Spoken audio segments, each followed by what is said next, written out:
Praise God, purihin po ang Panginoon. Muli po ay ito po si Pastor Ron Yepes ay bumabati po sa inyong lahat ng isang pinagpalang araw po sa ating lahat. Sa lahat po ng panig ng ating bansang Pilipinas, even po sa bawat sulok ng ating pong mundo.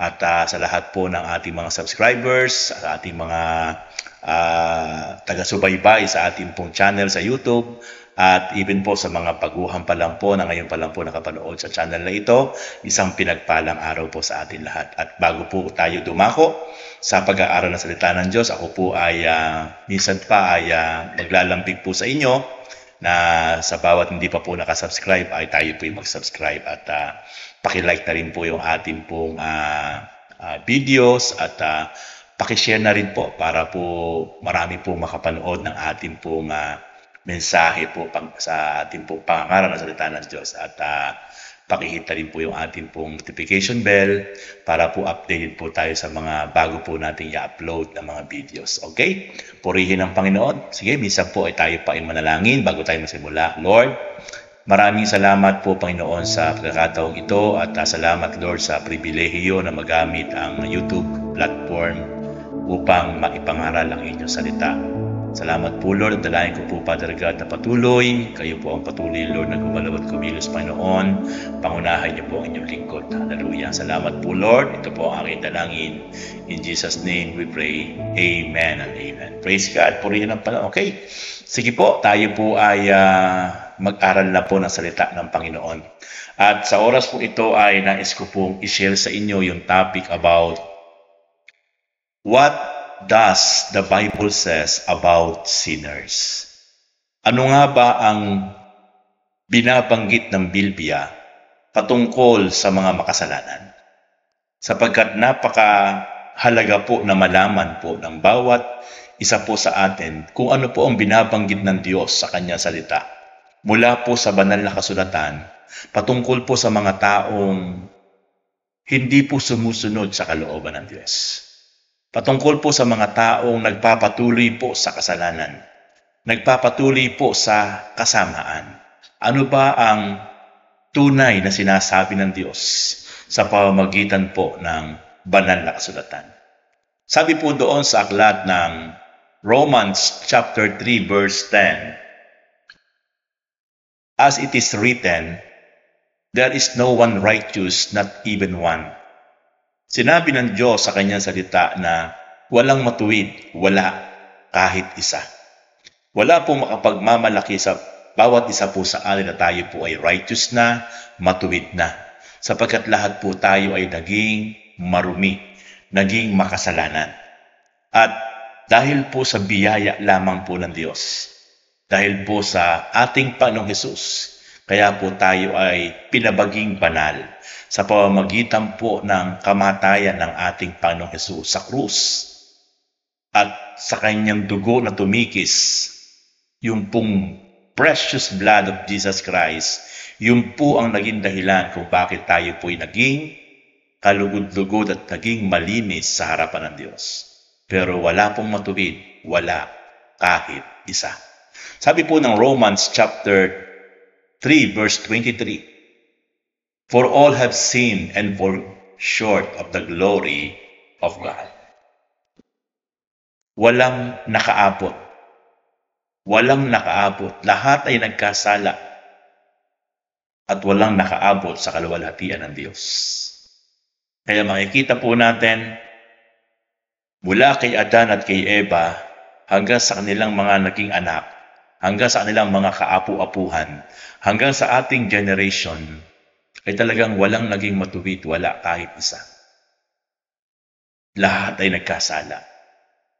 Pero dahil lang po sa biyaya at pag-ibig ng Diyos, kaya lang po tayo naging kalugod-lugod sa paningin ng Panginoon through our Lord Jesus Christ. Okay, kaya makikita po natin kung ang ating pong tatanungin ay ang Biblia, talagang lahat ay nagkasala. Lahat ay marumi. Lahat ay hindi karapat-dapat. Walang naging karapat-dapat sa paningin ng Diyos. Okay, balikan po natin yung ating topic. Ano ang binabanggit, ang sinasabi ng Bilbia patungkol sa mga taong makasalanan. Unang-una, the wages of sin is death. Ang kabayaran ng kasalanan ay kamatayan. Kaya ang tao pong nabubuhay, nagpapatuloy sa kasalanan, nagpapatuloy sa mga gawang marumi, nagpapatuloy sa mga gawang hindi kalugod-lugod sa Diyos, nagpapatuloy sa mga gawang lihim, karumal-dumal sa harapan ng Diyos. Ang kabayaran nito ay kamatayan. Hindi lang po kamatayang literal, hindi lang po kamatayang physical, but even spiritual death. Kakaroon ng kamatayang espiritual. Makakaranas ang tao ng kamatayang espiritual sa harapan ng Diyos kapag siya ay patuloy na namumuhay sa kasalanan. In the book of Romans chapter 6 verse 23, for the wages of sin is death, but the gift of God is eternal life in Christ Jesus our Lord. Ang kabayaran ng kasalanan ay kamatayan. Pero ang libreng kaloob, regalo ng Diyos na walang bayad, ay buhay na walang hanggan sa pamamagitan ni Kristo Jesus. Napakaliwanag po ang binabanggit ng Diyos sa kanyang salita. Ang taong nabubuhay, ang taong nagpapatuloy sa kasalanan, ang taong nagpapatuloy sa mga gawa na hindi kalugod-lugod sa harapan ng Diyos, ang kabayaran nito, ang kapalit nito ay kamatayan. Mawawalan siya ng connection sa Diyos.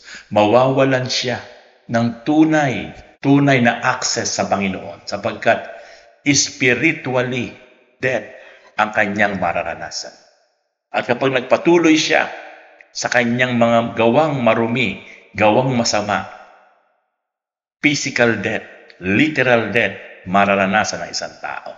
Spiritual, physical, mararanasan ng isang tao ang kamatayan. Sapagkat the wages of sin is death. But the gift of God is eternal life in our Lord Jesus Christ. Kaya napakapalad ng isang tao na nasumpungan, nakilala ang Panginoong Jesus. Nagbigay ng importansya sa panawagan ng Panginoon. Binigyan niya ng importansya ang panawagan ng Panginoon sa kanyang sarili. At siya'y nagpatuloy na sumunod sa kalooban ng Panginoon. Tinalikuran niya ang kasalanan at nagpatuloy na sundin ang kalooban ng Panginoon. Mararanasan niya ang buhay na walang hanggan. Pero ang isang taong nagmatigas, ang isang taong patuloy na ginawa ang gusto niya, mararanasan niya ang kamatayang espiritual, kamatayang pisikal, sapagkat yun ang kabayaran ng kanyang kasalanan. Kaya mga kapatid, ito po ang sinasabi ng Panginoon patungkol sa mga tao makasalanan. And then, next point, God hates sinners. Ang Diyos ay napupuot sa mga taong makasalanan. Ang Diyos ay hindi lang galit, kundi puot ang nararanasan, nararamdaman ng Diyos na makapangyarihan sa lahat dahil sa mga taong masama na ayaw magbago. Ayaw sumunod sa panawagan ng Diyos. Kaya sabi ng Bible sa aklat ng Roma chapter 1 verse 18 to 20, nahahayag mula sa langit ang puot ng Diyos laban sa lahat ng kalapastanganan at kasamaan ng mga taong sumisiil sa katotohanan sa pamamagitan ng kanilang kasamaan.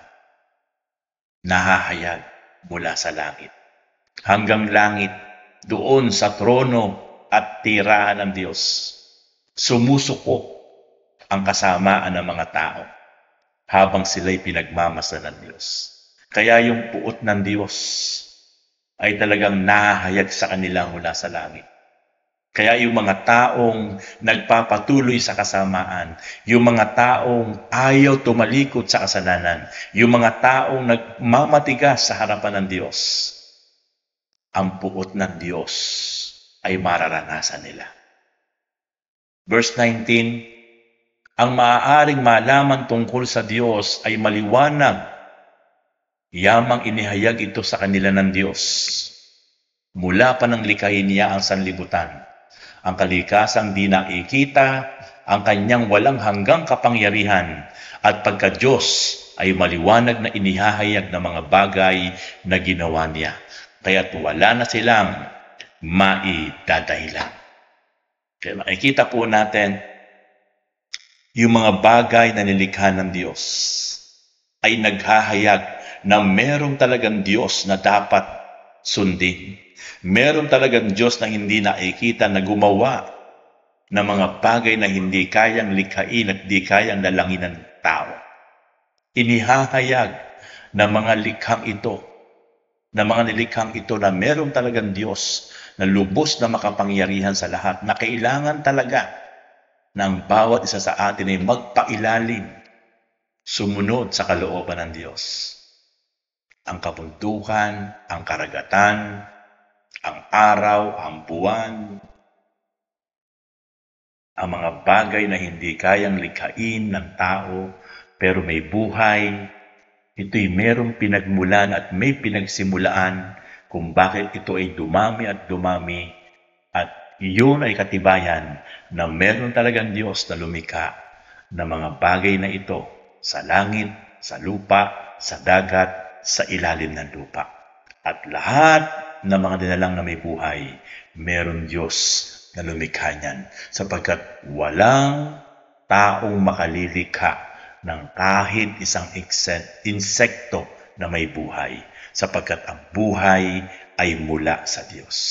So, meaning to say, kung meron Diyos na makapangyarihan sa lahat na pinaniniwalaan mo, na lumikha sa iyo, lumikha sa akin, lumikha sa lahat ng bagay, kailangan natin sumunod sa kanyang kalooban.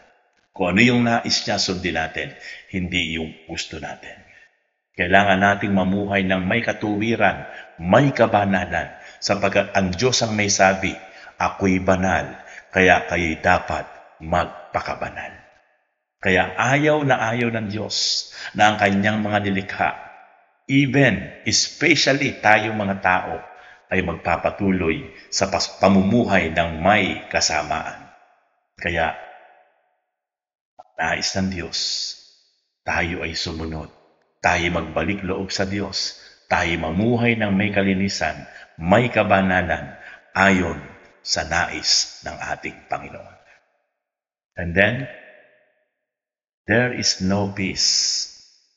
Ang mga taong makasalanan, ang mga taong namumuhay sa kasamaan, ang mga taong patuloy na nagtatampisaw sa kasalanan, hindi nila mararanasan ang tinatawag na kapayapaan, kapanatagan, katiwasayan na nagmumula sa ating Panginoon Diyos.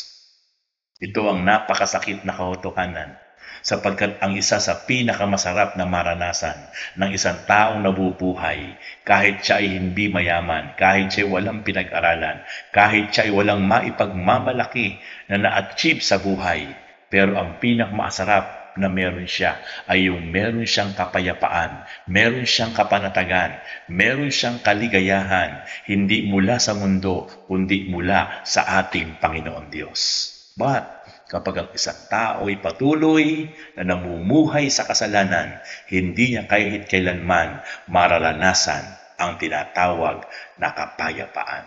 Sabi ng Bible, Isaiah chapter 48 verse 2, there is no peace, says the Lord, for the wicked. Walang kapayapaan, sabi ng Panginoon Diyos, para sa mga taong masama.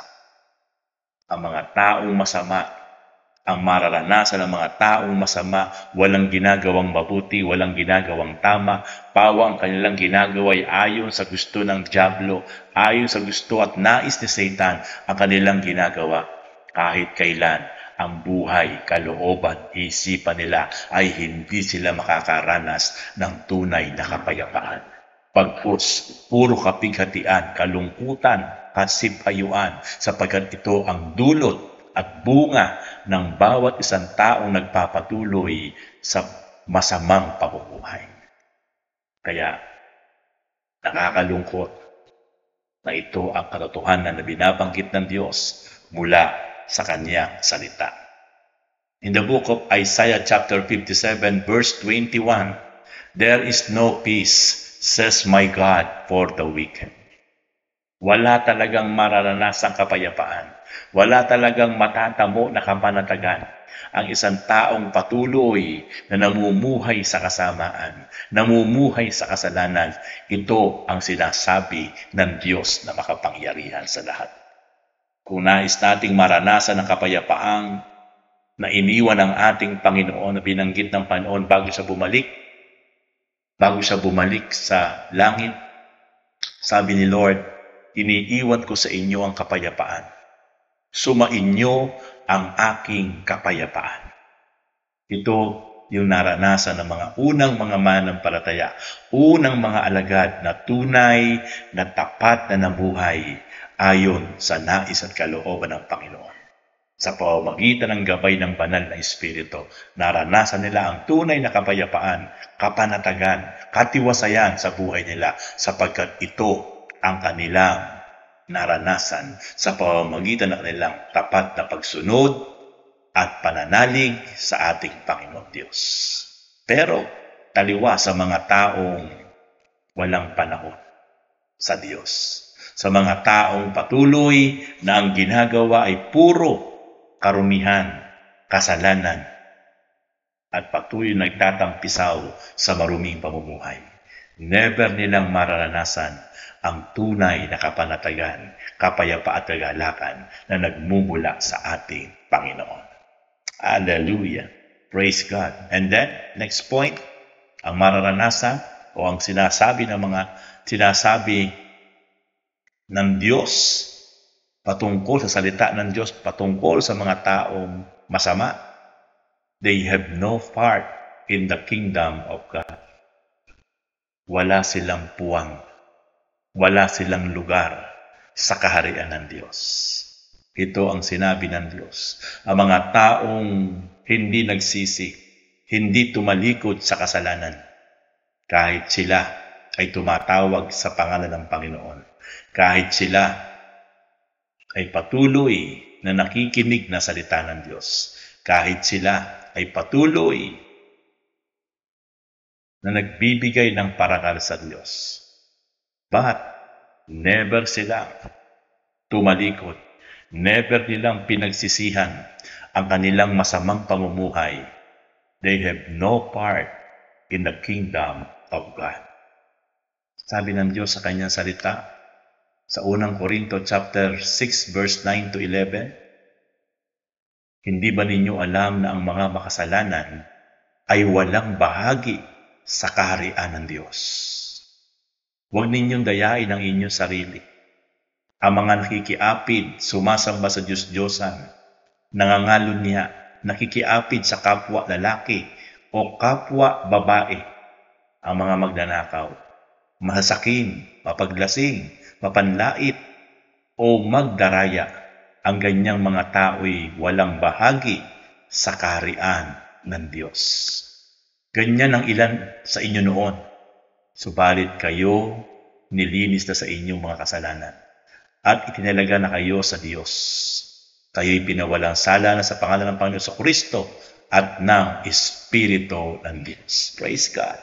Binanggit ng Bilbia sa 1 Corinthians chapter 6 verse 9 to 10, yung mga taong ginagawa nila, yung mga taong namumuhay sa kasalanan, binanggit doon ng tuwiran ng Diyos sa kanyang salita na sila'y walang bahagi sa kaharian ng Diyos. Pero yung mga taong totoong tumanggap, nanalig, nanampalataya kay Kristo Jesus, sila yung tunay na makapapasok at mararanasan na manirahan doon sa kaharian ng Diyos sa darating na panahon.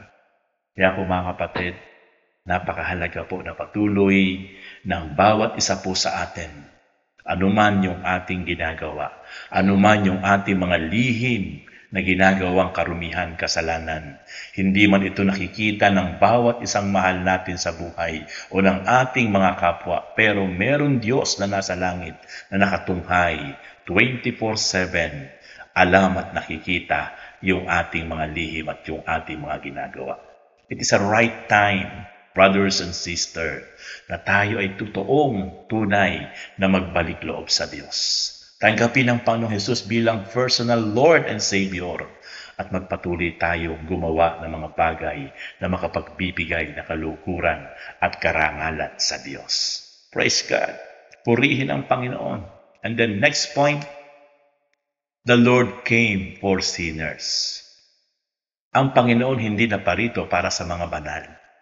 Naparito si Jesus Christ para sa mga makasalanan. Yan ang isang napakagandang balita. Naparito siya para sa mga makasalanan, hindi para sa mga banal. Kaya lang, naparito siya para sa mga makasalanan, pero kung ang bawat isang makasalanan, hindi nila bibigyan ng importansya si Jesus, babaliwalain nila ang Panginoon. Babaliwalain nila ang salita ng Panginoon. Hindi sila magbibigay ng oras, panahon para sa salita ng Diyos, para makinig ng mabuting balita. Useless ang ibinigay na panahon ng ating Panginoon sa bawat isang makasalanan. Pero mapalad ang bawat isang taong makasalanan na tunay na lumapit, hinanap ang ating Panginoon, tinanggap, kinilalang Panginoon, Lord and Savior. Sila yung napakapalad sapagkat makakabilang sila, mapapasama sila sa pagbabalik ng ating Panginoon para dalhin doon sa Kingdom of God. Sabi ng Bible, sabi ng Diyos, Luke chapter 5 verse 32, I have not come to call the righteous, but sinners to repentance. Sabi ni Jesus, hindi ako naparito para sa mga matuwid, para sa mga makasalanan, para magsisi. Ito po ang nais ng Panginoon. Kung bakit siya naparito, dahil gusto niyang ang bawat isang taong makasalanan, namumuhay ng masama, ay makakilala sa Kanya, kumilala sa Kanya, tanggapin siya bilang personal Lord and Savior, King ng buhay, Hari ng buhay, Panginoon ng buhay na dapat sundin at dapat masunod. At after that, we need to repent. Pagsisihan at talikdan ang mga kasalanan. Kapatid, yan po ang mga binabanggit ng Biblia patungkol sa mga taong kasalanan. Pero isa lang po ang nais ng Panginoon. Bawat isa po sa atin na makasalanan sa kanyang harapan. Sabi po niya doon sa aklat ng Santiago chapter 4 verse 8, lumapit kayo sa Diyos at lalapit siya sa inyo. Linisin ninyo ang inyong mga kamay, kayong mga makasalanan.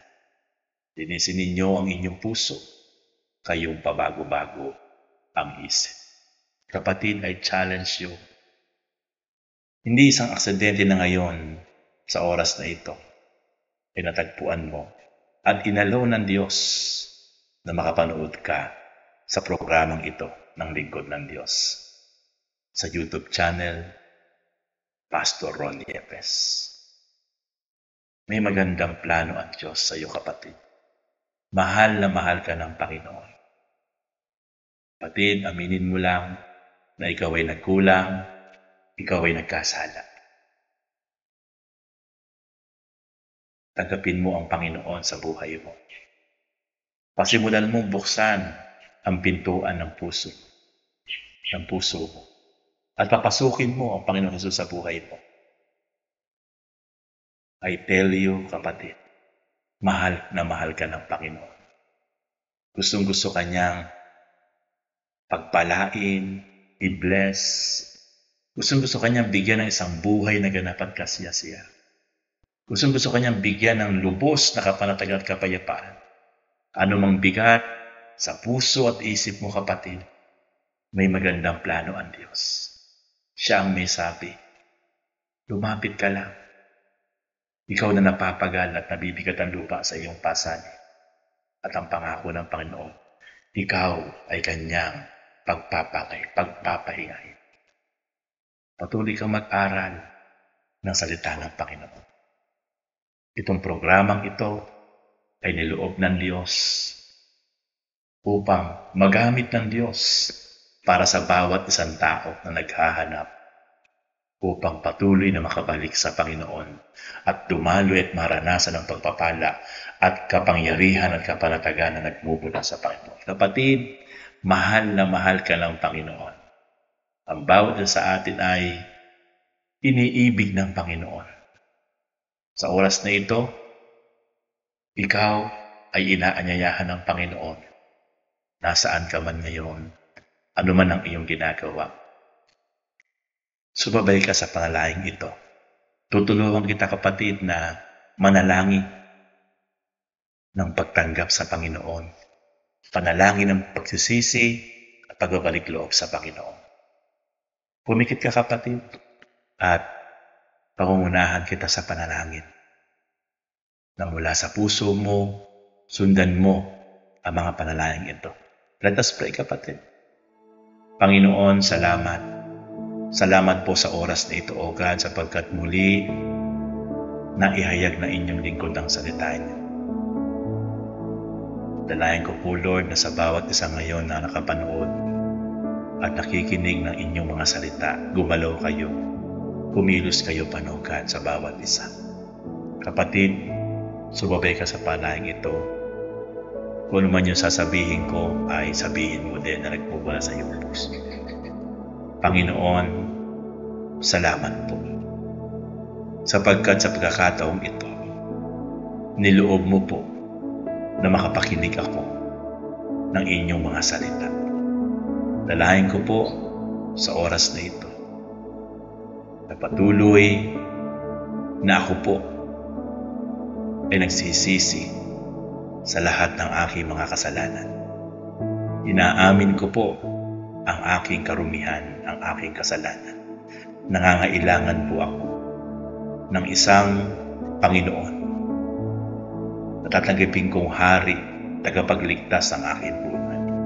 Linisin niyo po ako, Panginoon, sa lahat ng aking karumihan. Inaamin ko po na ako ay nagkasala, namumuhay ng marumi. Kaya po sa oras na ito, ibinubukas ko po ang pintuan ng aking puso. Pinapapasok kita, inaanyayahan kita na mula ngayon, ikaw na po ang maghari, Panginoong Jesucristo, sa aking buhay. Ikaw na po ang masunod. Salamat po, Panginoon, sa buhay na walang hanggan. Salamat po, Panginoon, sa kaligtasan, sapagkat ikaw ang tunay na mayroon pong kakayahan na magbigay ng buhay na walang hanggan at kaligtasan. Maraming salamat po.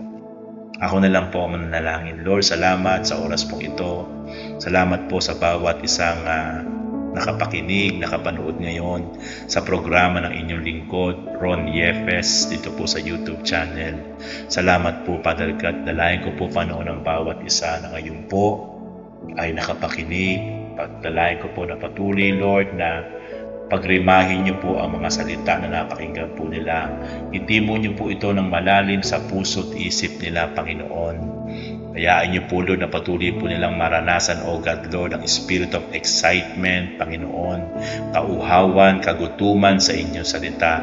Gamitin niyo po ang programang ito ng inyong lingkod, Father God, upang patuloy po, Lord, sila po'y lumalim pa, lumago pa sa kanila pong pananampalataya at relasyon ngayon na tinanggap po nila at naranasan mula po, Lord, sa inyo sa pamamagitan ng banal na Espiritu. Dalayan ko po, Father God, na patuloy na ingatan niyo po sila, gabayan niyo po sila, Panginoon, pangunahan niyo po sila, Panginoon. At loobin niyo po, Lord, na patuloy, Lord, na sa nila pong patuloy, Lord, na paghakbang, Panginoon, pagsunod sa inyong kalooban, ang inyong pong gabay at pagpangunguna ay maranasan po nila. Proteksyonan niyo po sila sa lahat ng gawa ng kaaway ni Satan, ang kanilang isip at puso at ang buhay, Lord. You continue to bind the precious blood of Jesus Christ, O God. At patuloy po matnubay sa kanila. Hayaan niyo po na patuloy po, Lord, sila ay talagang maghanap, mauhaw, masabik, Panginoon, sa inyong presensya, sa inyong pong mga salita, Father God. Salamat po, Lord, at diling ko po dalangin na patuloy. Pagpalain niyo po at i-bless ang mga buhay nila, Panginoon, O God. Maranasan po nilang isang tunay na buhay na meron pong kasiyahan, kapayapaan, kapanatagan. Isang buhay na ganap at kasiyasiya ang patuloy po, Lord, tumalo sa anlang buhay gaya po ng inyong pong pangako sa bawat isang tunay na tatanggap at mananalig sa inyo at susunod sa kalooban ay mararanasan ng isang buhay na ganap at kasiyasiya. Ito po ang aking dalangin ng banal sa pangalan po ng Panginoon Hesus sa pamamagitan ng banal na Espiritu. In Jesus' name, Amen and Amen. God bless you, mga kapatid, at patuloy na narito po ang inyong lingkod. Patuloy lang po kayo sa bumabaybay sa YouTube channel ng inyong lingkod, Ron Yepes, at sisiguruduhin ko po sa inyo na patuloy pa po na kayo po ay marami pa na malalaman ang mga salita ng Diyos na pagiging pagpapala sa inyong buhay pananampalataya. God bless you all, at muli po, sa susunod po ng mga araw ay patuloy po tayong tumutok sa ito pong programang ito upang patuloy na tayo po ay pagpalain ng Panginoon. At patuloy po natin i-share ang mga videos upang mas marami pa po na makapanood ng ating pong mga videos, mga tinatopic, upang patuloy po na marami pa po makakilala sa Panginoon. God bless you all. Pagpalain kayo ng Panginoon.